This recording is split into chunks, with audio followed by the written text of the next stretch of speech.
आप सभी श्रोतागणों का स्वागत है मेरे चैनल रागनी सिंह में। आइए आज सुनते हैं मालती जोशी जी की लिखी कहानी जिसका शीर्षक है हमको दिया परदेस। कहानी बहुत ही अच्छी है। चलिए शुरू करते हैं। कहानी हमको दिया परदेस। पड़ोस के निखिल की चिट्ठी आई है। बुआ जी, रघु काका बहुत बीमार हैं, अस्पताल में भर्ती हैं। डॉक्टरों ने जवाब दे दिया है। यह चिट्ठी माँ ने उन लोगों से छिपा कर लिखवाई है। निखिल यानी कि आनंद का लड़का। आनंद रघु का दोस्त तो है ही, राखी के नाते कुसुम को भी दीदी कहता है। अब तो खैर सब छिन्न भिन्न हो गया है, पर किसी समय दोनों घरों में प्रगाढ़ स्नेह था। आनंद की बहू ने उसे हमेशा बड़ी ननद का सा मान सम्मान दिया है, और कोई समझे न समझे, पर रघु के प्रति उसकी ममता को वह खूब समझती है। तभी तो उसने यह पत्र लिखवाया है। जानती है न, दीदी को बताना ही पड़ेगा। किसकी चिट्ठी है? बहुत देर तक प्रतीक्षा करने के बाद उसके पति ने पूछा। कुसुम ने पत्र धीरे से उसके सामने सरका दिया। उसके पति चिट्ठियों के प्रति काफी सशंकित और जागरूक रहते हैं। पता नहीं कैसे उनके मन में यह बात बैठ गई है कि 33-34 वर्ष तक अनब्याही रहने वाली महिला मन से तो कुंवारी रह ही सकती है। इसीलिए वे इंदौर से आने वाले पत्रों के प्रति विशेष चौकस रहते हैं। इस पत्र को पढ़ने के बाद वह जिस तरह उदास और स्तब्ध हो गई थी, उससे उनका संदेह और भी बढ़ गया था। फिर क्या सोचा? पत्र पढ़कर लौटाते हुए पति ने पूछा। इसमें सोचना क्या है, जाना तो पड़ेगा ही, भले ही वहां जाकर अपमानित होना पड़े। यह समय क्या मान सम्मान की चर्चा करने का है?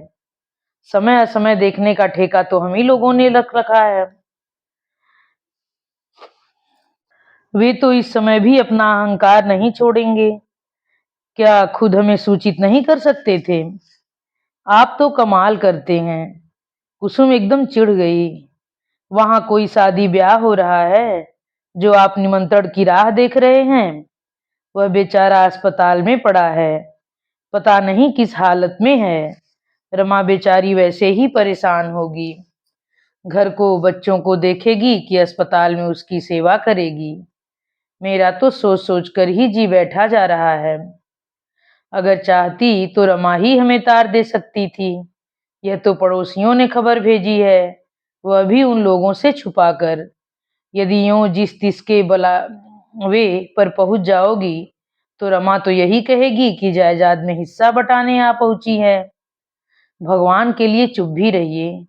आप तो ऐसे कह रहे हैं जैसे अपने ही मुंह से अपने इकलौते भाई का अशुभ कैसे कह देती। चुप हो गई कुसुम।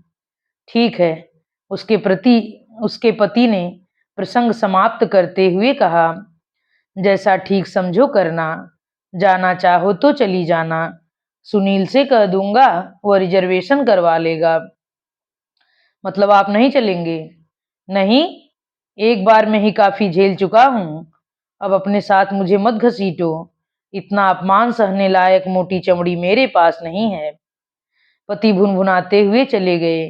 बेचारे अपमान की उस आग में अब तक झुलस रहे हैं। पता नहीं कितनी बार तो कुसुम को सुनाकर कह चुके हैं। बुढ़ऊ ने लिया दिया तो कुछ नहीं, बेइज्जती जरूर करवा दी। वैसे अपमान तो कुसुम का भी हुआ था, पर सब कुछ भूल कर वह आज जाने को कटिबद्ध है। पति ऐसा क्यों नहीं कर पाते? सच तो यह है कि जिस तरह वह अभी तक इस घर से जुड़ नहीं पाई है, उसी तरह पति भी अभी तक उस घर से कोई रिश्ता कायम नहीं कर पाए हैं। वैसा कोई वातावरण ही नहीं मिला। उन दोनों में अभी तक एकात्म स्थापित नहीं हो सका है। एक भावनात्मक दूरी बनी हुई है। शादी एक नितांत व्यवहारिक अनुबंधन था। एक फॉर्मेलिटी की तरह वे इसे निभाए जा रहे हैं। सूटकेस में कपड़े तहाते हुए उनका मन अनायास ही बाबूजी के अंतिम दिनों की ओर लौट गया। उसे अपने पर क्षोभ भी हुआ। पति का कहा तो वह बुरा मान गई, पर वह स्वयं भी तो रघु की बीमारी को बिल्कुल अंतिम छोर पर ले जा रही है। मन को फटकारने के बावजूद उसे बार बार वही बात याद आने लगी। बाबूजी का प्रोस्टेट का ऑपरेशन हुआ था। इस ऑपरेशन में वैसे ही नर्सिंग की बहुत जरूरत होती है। बाबूजी आंखों से लाचार तो थे ही, उम्र ने उन्हें और भी परास्त कर दिया था। इसीलिए रघु ने कुसुम को बुलवा भेजा। घर पहुंचकर जैसा स्वागत हुआ था, उसी से कुसुम ने अंदाजा लगा लिया था कि रमा को उसका आना अच्छा नहीं लगा। रघु ने शायद उससे छिपाकर या उसकी इच्छा के विरुद्ध ही दीदी को बुलवा भेजा है। और फिर सुविधा की दृष्टि से कुसुम ने जब प्राइवेट नर्सिंग होम का सुझाव दिया, तब तो मानो आग में घी पड़ गया। संभावित खर्च, अपनी गरीबी, बच्चों के भविष्य आदि को लेकर रमा ने जो वाही तबाही बकना शुरू किया कि कुसुम सकते में आ गई। बाबूजी किस तरह के नर्क में दिन काट रहे हैं, यह सोचकर उसका दिल दहल गया। कुसुम ने रमा के उलाहनों का कोई उत्तर नहीं दिया, बस रघु को समझा दिया कि इस समय बाबूजी का आराम सर्वोपरि है। वे लोग अच्छी से अच्छी व्यवस्था करेंगे। रघु को चिंता करने की जरूरत नहीं है। ऑपरेशन का सारा खर्च कुसुम उठाएगी। रघु चुपचाप मान गया। उसके लिए यह कोई नई बात नहीं थी। एक अरसे तक इस घर के सभी महत्वपूर्ण निर्णय और खर्च कुसुम ही किया करती थी। रमा पर इसकी क्या प्रतिक्रिया हुई, यह जानने की उसने जरूरत नहीं समझी। पूरे 1.5 महीने तक तन मन धन से सेवा करके कुसुम बाबूजी को मौत के मुंह से निकाल लाई। 3 हफ्ते नर्सिंग होम में रहने के बाद वह 3 हफ्ते घर पर भी उनके पास रही। उन्हें एक तरह से अपने पैरों पर खड़ा करके ही उसने दम लिया। इस बीच उसके पति भी 1-2 बार आकर बाबूजी को देख गए थे।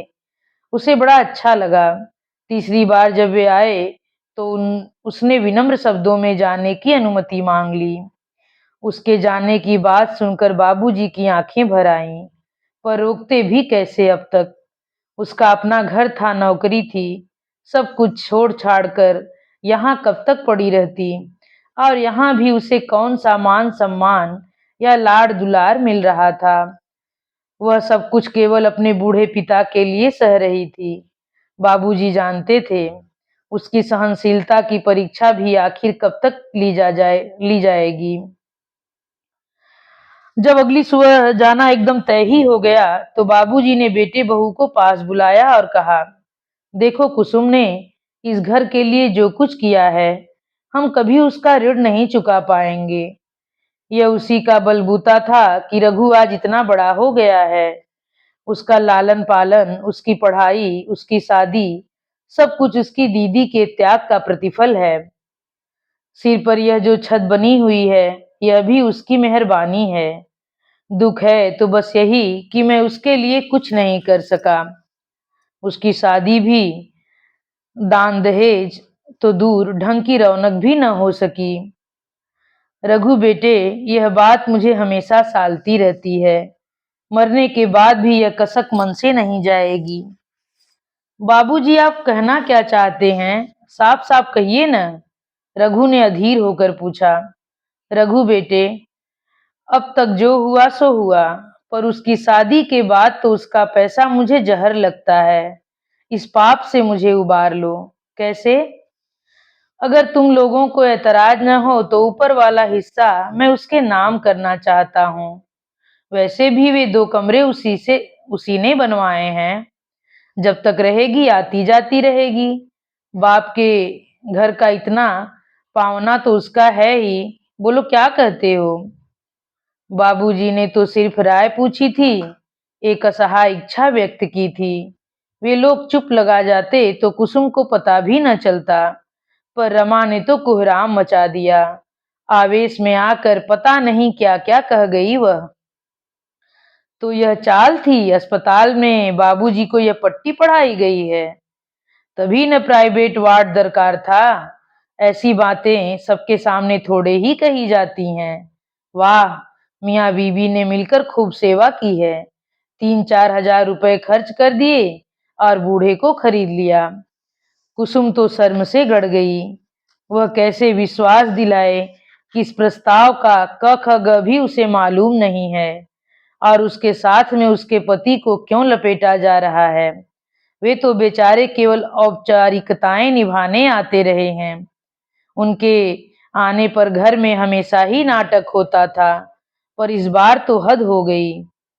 रमा ने उचित अनुचित कही अनकही किसी का भी परहेज नहीं किया। उसकी बमबारी अभी चल ही रही थी कि वे अपनी अटैची उठाकर उसके सामने आ खड़े हुए। चल रही हो? उन्होंने गुर्रा कर पूछा। अभी, लेकिन रिजर्वेशन कल सुबह का है। रात भर किसी होटल में ठहर लेंगे, पर मैं यह अपमान अब और बर्दाश्त नहीं कर सकता।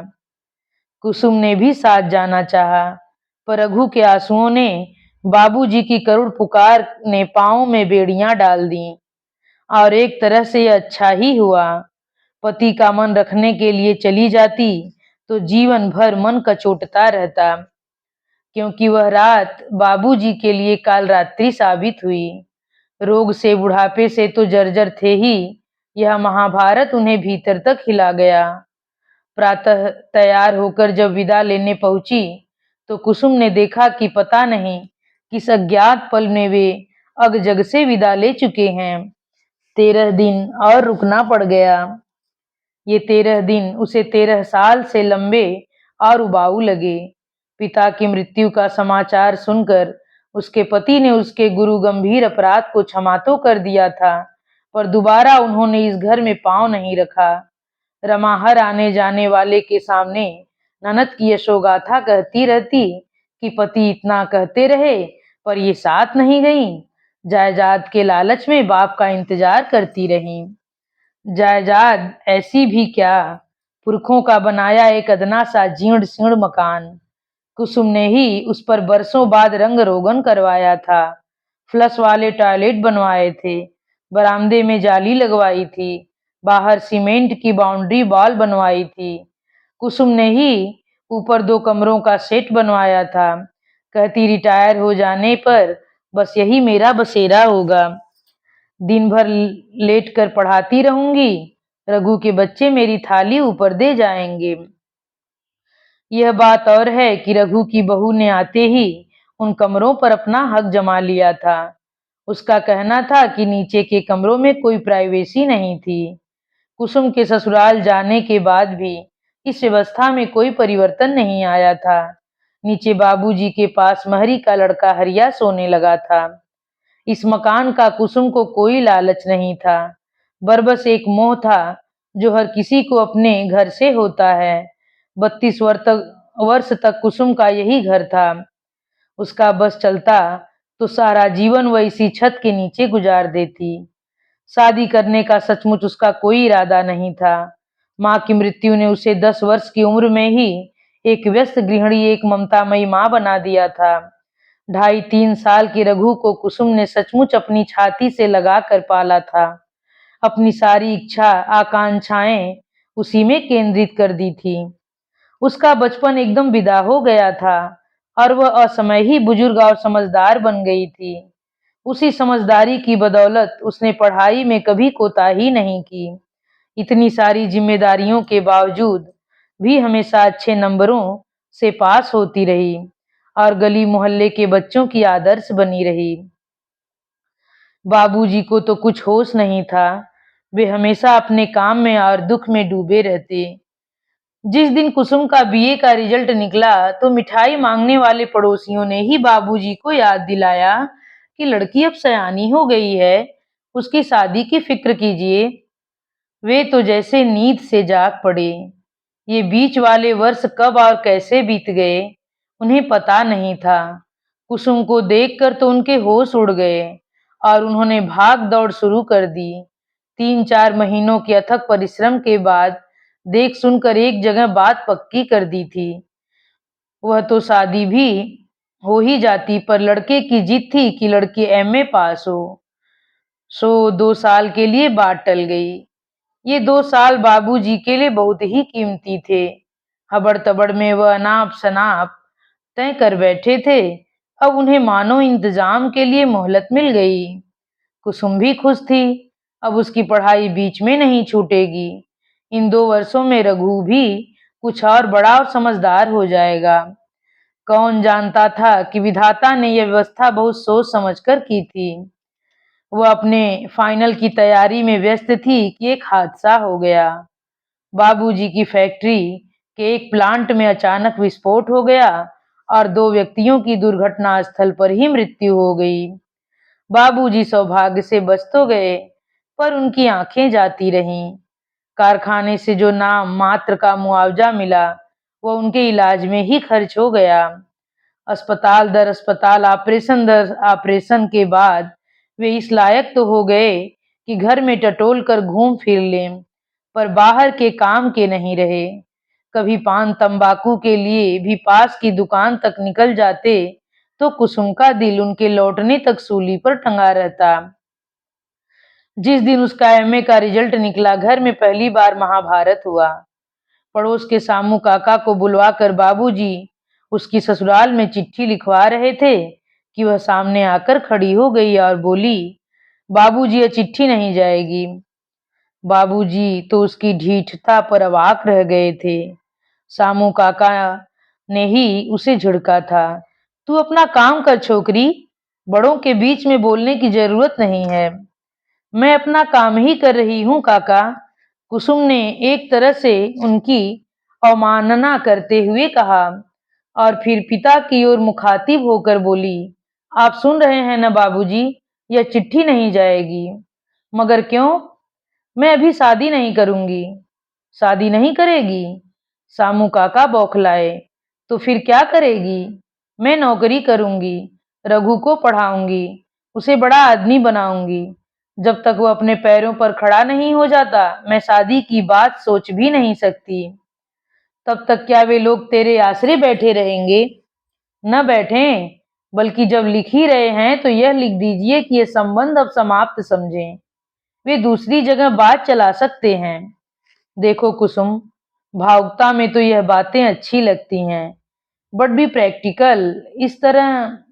काका, आप भी तो थोड़ा प्रैक्टिकल होने की कोशिश कीजिए। जरा सोचिए तो, बाबूजी को इस हालत में क्या भगवान भरोसे छोड़ दूं? नहीं काका, कम से कम रघु की बहू आने तक तो मेरी शादी का सवाल ही नहीं उठता। तब तक क्या तेरी शादी की उम्र रह जाएगी? तो नहीं करूंगी, कोई जरूरी है? अपने सारे अरमान मैं रघु की शादी में पूरे कर लूंगी। बाबूजी बहुत बिगड़े। उन्होंने बहुत मनाया, समझाया बुझाया, पर वह टस से मस नहीं हुई। उसके भावी ससुर खुद चलकर उनके दरवाजे आए और रघु की पढ़ाई का जिम्मा लेने की बात की, पर वह नहीं मानी। बात अकेले रघु की ही तो नहीं थी, बाबूजी भी तो थे। क्या वे जिंदगी भर आश्रित की तरह उसकी ससुराल की देहरी पर पड़े रहेंगे? नहीं, कभी नहीं। सगाई में चढ़ाई गई चेन और अंगूठी नम्रता से ससुर के चरणों में रखकर उसने हाथ जोड़ लिए। एक तरह से उसने अपना निर्णय सुना दिया था। सगाई की बनारसी साड़ी लौटाने का उसे साहस नहीं हुआ, क्योंकि यहाँ वहाँ ब्याह शादियों में उसे दसियों बार पहन चुकी थी। उस साड़ी को उसने संदूक की तलहटी में तहा कर रख दिया, अपने अरमानों की तरह। बहुत दिनों तक मन एक क्षीण आशा बनी रही कि किसी दिन एक पत्र आएगा, लिखा होगा, कुसुम चिंता क्यों करती हो? जब हम एक हो रहे हैं तो हमारे सुख दुख, हमारी जिम्मेदारियां अलग कहाँ रहे? हम लोग साथ साथ यह भार ढोएंगे। वह जो रुपया बाबूजी ने तुम्हारी शादी के लिए जोड़ रखा है, वह उन्हीं के लिए उठा कर रख दो। हमें उसकी जरूरत नहीं है। यह आशा मात्र दुराशा थी, और इसे कुसुम भी जानती थी। इस तरह की शादियों में लड़के या लड़की की हिस्सेदारी होती ही कितनी है। अच्छा बुरा सही गलत जो भी निर्णय होता है, बड़े ही लेते हैं। अगर इतनी बड़ी समस्या सामने न होती, तो क्या कुसुम भी मुंह खोल पाती? उसने अपने सारे सपने समेटकर रघु में केंद्रित कर दिए और आर्थिक मोर्चे पर डटकर खड़ी हो गई। विधाता ने कुसुम की किस्मत का आलेख बड़ी फुर्सत में तैयार किया होगा। 10 साल की आयु में वह रघु की मां बन गई थी। 22 की होते न होते उसे रघु के पिता की भी भूमिका निभानी पड़ी। वह तो एक तरह से बाबूजी की भी अभिभावक बन गई। जो थोड़ा बहुत फर्नीचर उसे देने के लिए खरीदा गया था, उसे कुसुम ने घर में सजा लिया। बर्तन रघु की गृहस्थी के लिए उठाकर रख दिए। दहेज की जो रकम बैंक में पड़ी थी, कुछ दिनों तक वही गुजारे का साधन बनी। इस बीच वह निरंतर किसी अच्छी नौकरी के लिए प्रयास करती रही। नौकरी जो 3 प्राणियों को 2 वक्त का खाना दे सके, साथ ही रघु की पढ़ाई का खर्चा भी जुटा सके। बाबूजी की आकस्मिक बीमारी ने और घर का डवाडोल परिस्थिति ने पढ़ाई में बहुत व्यवधान उपस्थित कर दिए थे। रिजल्ट के लिए कुसुम बहुत ज्यादा आशान्वित नहीं थी, पर वह हमेशा की तरह अच्छा ही रहा। कुछ भले लोगों की सिफारिश ने उसे एक प्राइवेट कॉलेज में नौकरी भी मिल गई। नौकरी की ओर से निश्चिंत हो जाने के बाद उसने अपने भीतर के खालीपन को भरने के लिए पीएचडी का रजिस्ट्रेशन करवा लिया। शोध प्रबंध पूरा होने में 3-4 साल और लग गए। उस बीच कॉलेज भी सरकारी हो गया। शासन के अधिग्रहण के साथ ही वेतनमान में एकदम अप्रत्याशित वृद्धि हो गई। लगातार अभावों से जूझने के बाद कुसुम को थोड़ी सांस लेने का मौका मिला, पर वह चुप नहीं बैठी। हाथ थोड़ा खुलते ही उसने घर को संवारना शुरू किया। पुरखों के उस पुराने मकान का संपूर्ण काया पलट कर दिया। जो भी देखता प्रशंसा करता। लोग कहते, क्या लड़की है, इसने तो लड़कों को भी मात दे दी, पूरे घर का उद्धार कर दिया। कुछ हितैषी समझाते, कुसुम इतना सा खर्च मत करो, कुछ भविष्य के लिए भी बचा कर रखो। भविष्य की चिंता मैं क्यों करूं, रघु है तो, और फिर मेरी पेंशन भी तो मिलेगी। शुभचिंतक कहते, हाँ अपनी पेंशन का भरोसा तुम कर सकती हो, पर आजकल तो बच्चे भी अपने नहीं रह जाते, रघु तो भाई है। कुसुम हंसकर रह जाती, सोचती अभी इन्होंने मेरे रघु को देखा ही कहाँ है। महिलाएं शंका प्रदर्शित करती, रघु तुम्हारी तरह जिंदगी भर अकेला तो नहीं रहेगा, कल को उसकी शादी होगी, घर में बहू आएगी, तब तब का भी इंतजाम कर रखा है। कुसुम हंसकर कहती, ऊपर 2 कमरे बनवा रही हूँ, रघु की बहू से पटरी बैठ गई तो ठीक है, नहीं तो ऊपर ही बना खा लिया करूंगी। बुढ़ापे में वहीं बैठकर रघु के बच्चों को पढ़ाऊंगी। सहयोगी प्राध्यापिकाओं को बड़ा गुस्सा आता, क्या बड़ी बूढ़ियों की तरह बोलती हो, जब देखो रघु की बात, कभी अपने बारे में भी सोचा है? कोई तुम्हारी शादी की उम्र बीत गई है क्या? उम्र न सही, परीक्षा जरूर चुक गई है। वह कहती, अब तो मैं अपने सारे अरमान रघु की शादी में ही पूरे करूंगी। ऐसी धूमधाम करूंगी, देखना, और ऐसी चांद सी दुल्हन लाऊंगी कि सब देखते ही रह जाएंगे। कुसुम ने अपनी हर बात सच करके दिखाई। उसके लाख प्रयासों के बावजूद रघु बहुत आगे नहीं जा सका। बैंक की क्लर्की से ही संतुष्ट होकर रह गया। पर उसकी शादी में वह जश्न हुआ कि मोहल्ले वालों को बरसों तक याद रहा। और लड़की तो पता नहीं वह कहाँ से खोज कर लाई थी। पास पड़ोस में, नाते रिश्तों में आज तक इतनी सुंदर दुल्हन डोली से नहीं उतरी थी। किसे मालूम था कि डोली से जो उतरा है वह चांद का टुकड़ा नहीं, एक चिंगारी है, जो सारे मधुर संबंधों में आग लगाकर ही दम लेगी। अपंग ससुराल अनब्याही ननद के साथ जिंदगी भर निभाव करने की कल्पना मात्र से ही उसका मन कड़वाहट से भर गया था। इसी पूर्वाग्रह के साथ उसने घर में प्रवेश किया था, और उसके मन का यह कलुष शीघ्र ही बात बात पर प्रकट होने लगा। अपंग जरूर थे बाबूजी, पर दुनियादार व्यक्ति थे। उनकी आंखें खराब थीं, पर कान तो साबुत थे। घर में दिन भर जो कुछ घटता रहता, उससे वे शीघ्र ही परेशान हो गए। उन्होंने बार बार कुसुम से कहना शुरू किया, बेटे, मेरी आंखें मुदने से पहले तुम अपने घर चली जाओ तो अच्छा हो, नहीं तो शायद मैं शांति से मर भी न सकूंगा। कुसुम हंस पड़ती, बाबूजी कैसी भाषा बोल रहे हैं आजकल, अपना घर कहाँ है उसका अपना घर, वह तो कब का इस घर में समाहित हो गया। आपको भी बाबूजी बैठे बिठाए पता नहीं क्या हो जाता है। मजाक की बात नहीं है बेटी, जो कुछ भी मैं दिन रात सुनता हूँ ना, काश वह तुझे बता सकता। कुछ बताने की जरूरत नहीं है बाबूजी, मैं सब समझती हूँ, लेकिन मैं किसी की परवाह नहीं करती। कुसुम को मालूम है कि रमा और उसके परिवार वाले कुसुम के बारे में क्या सोचते हैं। शादी में वह अपने कानों सब सुन चुकी है। उसे लेकर औरतों में बड़ी खुसुर-फुसुर हो रही थी। यह रमा की ननद है, अनब्याही है, इन्हीं के साथ रहती है, बड़ी रुआब वाली है। इसी ने लड़के को पढ़ाया लिखाया है, घर में इसी का राज है, इसी का हुक्म चलता है। और फिर इन आवाजों से अलग एक तीखा स्वर उभरा था। यह रमा की बड़ी बहन थी।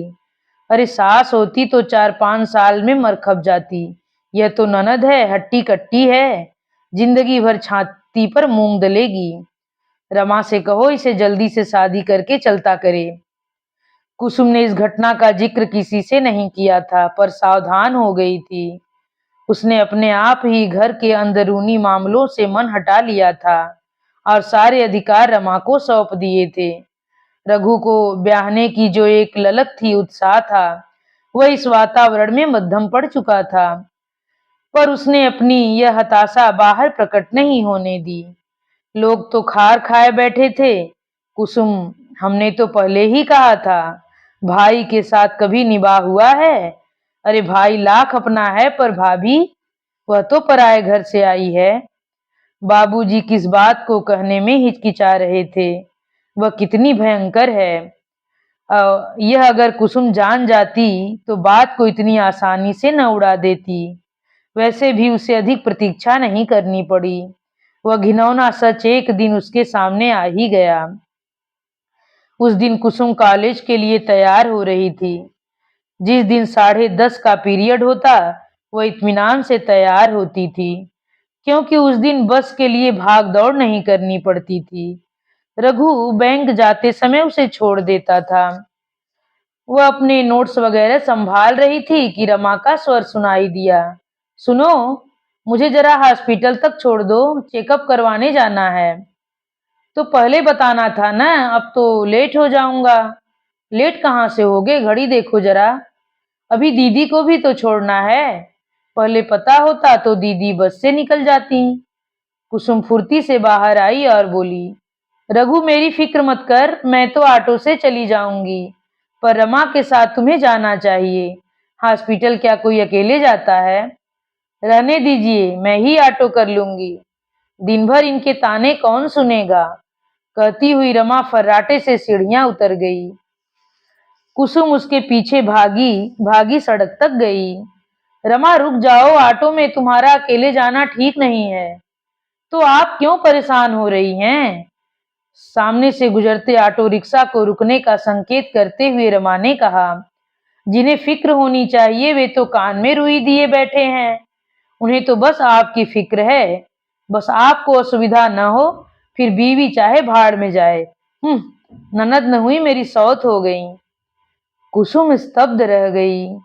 लगा जैसे किसी ने गर्म शीशा कानों में उड़ेल दिया हो। वह पागलों की तरह सड़क पर खड़ी रही, वाहनों से उड़ती धूल को देखती रही। बरामदे में उसकी प्रतीक्षा में खड़े रघु का सामना करने का साहस न रहा। अपना घर तो बसा नहीं पाई, अब मेरी गृहस्थी उजाड़ने पर तुली हैं। स्कूटर की घरघराहट से ऊपर उठता रमा का यह अंतिम वाक्य कई दिनों तक उसके मन पर हथौड़े की तरह चोट करता रहा, और उसी पीड़ा ने जन्म दिया एक निश्चय को कि अब उसे विवाह कर ही लेना है, चाहे जैसा भी हो। इस घर से अलग अपना एक घर बसाना ही है। निश्चय कर लेना तो बहुत आसान है, पर उसे कार्यान्वित करना उतना ही दुष्कर। किससे कहती कि उसके लिए वर की तलाश करे? रघु से, बाबूजी से, या अपने सहयोगियों से? और किस मुंह से कहती? अपने तथाकथित वैराग्य का झंडा तो वह बड़े जोर शोर से गाड़ चुकी थी। फिर उसने चुपचाप सारे अखबारों के मैट्रिमोनियल पढ़ने शुरू कर दिए। चोरी छिपे कुछ मैरिज ब्यूरो से संपर्क स्थापित किया। एक वधू वर सूचक समिति में नाम भी लिखवा दिया। उसका भाग्य अच्छा था, ज्यादा प्रतीक्षा नहीं करनी पड़ी। बहुत जल्दी ही एक मुनासिब सी जगह बात तय हो गई। श्रीमान विधुर थे, अफसर थे, दो किशोर वय बच्चे थे, घर में एक बड़ी बूढ़ी माँ थी। बस इससे बेहतर रिश्ते की कुसुम ने कल्पना भी नहीं की थी। बात एकदम पक्की होने तक उसने किसी को हवा भी नहीं लगने दी। बाद में जिसने सुना स्तब्ध रह गया। यह क्या किया कुसुम? हमसे कहा होता। एक से एक अच्छे लड़के नजर में थे। तुम्हारी अभी कोई इतनी उम्र तो नहीं हुई थी। उम्र से क्या होता है, मन में वह नवेलियों वाली उमंग तो नहीं रही ना। मुझे एक घर चाहिए था, वह मिल रहा है बस। पर अपने उस घर में स्थायी रूप से बसने का मुहूर्त भी 2 साल बाद आया। इतनी अच्छी सरकारी नौकरी छोड़ने का मन नहीं था और ट्रांसफर में भी दिक्कतें पेश आ रही थीं। इस बीच रघु के यहाँ 2 बच्चे हो गए थे। कुसुम दिन भर इन खिलौनों में खोई रहती। रमा गली मोहल्ले बिफरती फिरती। पहले मेरे पति पर जादू कर रखा था, अब बच्चों को छीन रही है। इतना शौक है तो अपने कर लेना 2 4। कुसुम जानती थी और शायद रमा भी जानती थी कि कुसुम के बच्चा नहीं होगा। उसके पति ने कोई बात छिपाई नहीं थी। तब इस बात को कुसुम ने गंभीरता से नहीं लिया था। सोचती थी वह तो अपनी ममता रघु पर लुटाकर तृप्त हो चुकी है। पर अब रघु के बच्चों को देखकर लगता था कि हर बात की अपनी एक उम्र होती है। 10 वर्ष की अवस्था वात्सल्य के लिए आदर्श नहीं होती है। रघु के बच्चों से कुछ ऐसा मोह हो गया था कि सोचती स्थानांतरण जितनी देर से हो अच्छा है। बच्चे उसके नए घर में भी थे, पर उन्हें छाती से लगाकर प्यार नहीं किया जा सकता था। वे तो उसे केवल पिता की पत्नी के रूप में ही जानते थे। स्थानांतरण का यह विलंब उसके पति को बड़ी बेमानी और कभी-कभी बड़ा संदेहास्पद लगता था। 3 4 साल के अंतराल के बाद पत्नी का सुख उन्हें मिला था। उसमें यह व्यवधान उन्हें बड़ा खलता था। वे हर 8वें 10वें दिन आधमकते। बाबूजी और रघु उनके स्वागत सत्कार के लिए व्यग्र हो उठते, किंतु रमा का पारा चढ़ जाता था। 2 4 बार इस नाटक को देखने के बाद वे होटल में ठहरने लगे। रोज रात को उनके साथ होटल जाना बड़ा अशोभन लगता था। पर कुसुम खुश थी। पिता के घर में छोटे भाई के सामने पति की आतुर प्रचेष्टा वह झेल नहीं पाती थी। राम राम करके जब स्थानांतरण हुआ तो न वहां विदा का माहौल था, न यहाँ स्वागत का कोई सरंजाम। बाबूजी को छोड़कर आते हुए उसका मन बहुत रोया था, पर वे गंभीर बने रहे, बल्कि खुश ही थे कि उनके जीते जी वह अपने घर जा रही है। पर यह घर कभी उसे अपना सा न लगा। वह तो एक बोझिल वातावरण से दूसरे में आ गई थी। बच्चे पिता की शादी को सह गए थे, पर नई माँ का इस घर में आकर रहना उन्हें अच्छा नहीं लगा था। सास जब तक जीती रही उससे नाराज ही रही कि सारी कमाई पीहर में फूंक कर हाथ हिलाती आ गई है। पति का मन क्या कहता है कभी पता ही नहीं चला। मन से वह जुड़ी ही कब। दैहिक स्तर पर एक संबंध स्थापित हुआ था, बात उससे आगे बढ़ी ही नहीं। मन जब एकदम वीरान हो जाता तो वह 1 2 दिन को घर हो आती। बाबूजी की स्नेह छाया में 2 घड़ी बैठकर जीवन के मरुस्थल को नापने का साहस जुटा लेती। पर उनकी मृत्यु के बाद यह सुख भी जाता रहा। बाबूजी की मृत्यु तो सामयिक थी। जीवन के कई कष्टों से उन्हें एक साथ छुटकारा मिल गया था। पर दुख तो यह था कि उसके बाद रघु ने भी उसे भुला दिया था। वह तो सारा अपमान पीकर उसे राखी भेजती रही, होली दिवाली पर दूज का टीका भेजती रही, पर वहां से मनी आर्डर की कौन कहे 2 पंक्तियों का पत्र भी कभी प्राप्त नहीं हुआ। उस बार किसी सेमिनार के लिए उज्जैन जाना पड़ा था, तो उसने चुपके चुपके इंदौर जाने का भी प्रोग्राम बना डाला। अपनी उस परिचित छत के नीचे एक रात बिताने का मोह बहुत प्रबल हो गया था। सोचा था रघु न बुलाए तो न सही, दरवाजे से लौट आएगा तो नहीं। वह बेचारा तो पत्नी के आगे निरुपाय हो जाता है। नहीं तो दीदी के लिए उसके मन में कितनी श्रद्धा कितना प्यार है, क्या वह जानती नहीं? मन में ढेर सा उल्लास और हाथ में बहुत सारी मिठाई और खिलौने लेकर जब वह पहुंची तो संयोग से रघु घर पर ही था। कुसुम ने सोचा था कि उसे देखते ही वह खिल उठेगा, दौड़कर उससे लिपट जाएगा, उसकी व्यवस्था को समझकर वह भी उसे माफ कर देगी। पर वैसा कुछ नहीं हुआ। उल्टे उसे देखकर रघु का चेहरा एकदम विद्रूप से भर उठा। मन की सारी कड़वाहट स्वर में उड़ेल कर वह बोला, वाह दीदी, इधर कैसे भूल पड़ी आज। इस घर में तो तुम्हारा रिश्ता उन्हीं तक था जो तुम्हें थैली भर भर कर देते थे। वे चले गए तो सारे संबंध समाप्त हो गए। रघु, ये तू क्या कह रहा है। ठीक तो कह रहा हूँ दीदी, तुम्हारा ये भाई लाख गरीब सही, पर क्या राखी के डोरे का हकदार भी नहीं है। कुसुम अवाक। रघु बौरा तो नहीं गया। किस लेन देन की बात कर रहा है यह। इस घर से उसे बाबूजी ने या किसी ने भी क्या दिया है। वह तो खुद अपनी शक्ति भर सदा देती रही है, और अपनी समझ से तो उसने राखी और दूज भी कभी सुनी नहीं जाने दी। उसकी वे सारी चिट्ठियां कहाँ गुम हो गईं। पलक झपकते ही रघु सब समझ गया और बहू को गालियां बकता हुआ जार जार रो दिया।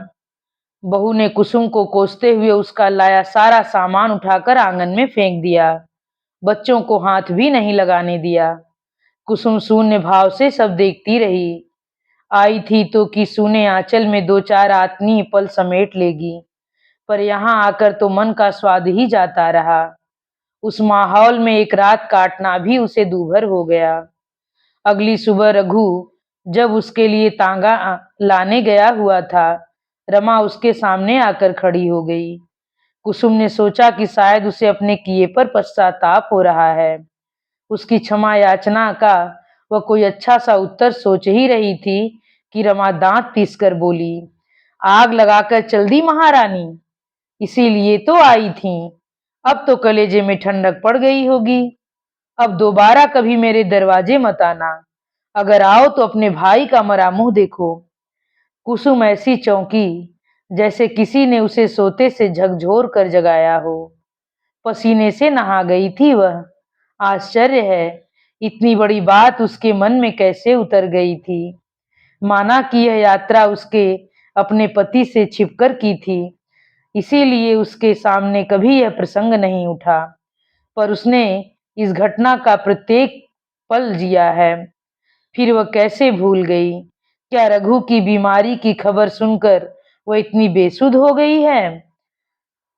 अब अगर इस निष्ठुर सौगंध को ठेल कर ममता की डोर में बंधी कुसुम वहां पहुंच जाए और कुछ अशुभ घट जाए तो रमा उसे जिंदा नहीं छोड़ेगी। किंतु क्या रमा का भय ही सब कुछ है। उसने हमेशा रघु का मंगल ही चाहा है। हर शाम ठाकुर जी के सामने दिया जलाते हुए यही मांगा है कि वह जहां रहे सुख से रहे, फिर अपने ही हाथों उसका अनिष्ट कैसे कर दे। पति जब घूम फिर कर लौटे तो वह रोज की तरह घर के कामों में व्यस्त दिखाई दी। बाहर की खुली हवा में उनका भी रोज थोड़ा ठंडा पड़ गया था। सहज भाव से बोले, तैयारी हो गई। नहीं तो इतनी देर क्या करती रही। तैयारी और क्या करनी है। चार जोड़ी कपड़े सूटकेस में डाल लो बस। मैं 9 बजे की ट्रेन में बिठा दूंगा। मैं नहीं जा रही। क्यों भाई। आप ठीक कह रहे हैं। वहां जाकर तमाशा करने से क्या फायदा। इससे मरीज को उल्टे तकलीफ ही होती है। वैसे भी हम जाकर क्या कर लेंगे। जो कुछ करना है डॉक्टर को ही करना है, और वे कर ही रहे हैं। पति चकित होकर कुछ क्षण उसे देखते रहे, उसके मन को पढ़ते रहे। कहीं ऐसा तो नहीं कि तुम मेरी वजह से। दरअसल उस समय मैं बहुत तैश में था, तुम्हारी मन स्थिति समझ नहीं सका। आप नाहक परेशान हो रहे हैं। मैं नहीं जा रही हूं तो कुछ मेरे अपने कारण हैं। अब आप चाहें तो कुछ रुपए भेज दीजिए। जरूरत होगी तो रख लेंगे, नहीं तो लौटा देंगे। मैं यही सोच रहा था। कुसुम को नोटों की गड्डी थमाते हुए पति आश्वस्त भाव से बोले, पैसों की ही जरूरत तो उन्हें इस समय होगी। तुम्हारे साथ भेजने के लिए लेता आया था। अब मनी ऑर्डर कर देंगे। कुसुम अपने हाथ में रखी हुई नोटों की उस गड्डी को अभिभूत होकर देखती रही। वह खुश थी कि सपाट से व्यक्ति में बूंद भर इंसानियत तो है ही। और इसी अंतिम शब्दों के साथ यह कहानी यहीं पर समाप्त होती है। आप सभी श्रोतागणों से मेरा विनम्र अनुरोध है कि आप लोगों को यह कहानी अगर पसंद आई हो तो कृपया मेरे चैनल को सब्सक्राइब, वीडियो को लाइक और शेयर जरूर करिए। कमेंट करके बताइए कहानी आप लोगों को कैसी लगी। फिर से धन्यवाद।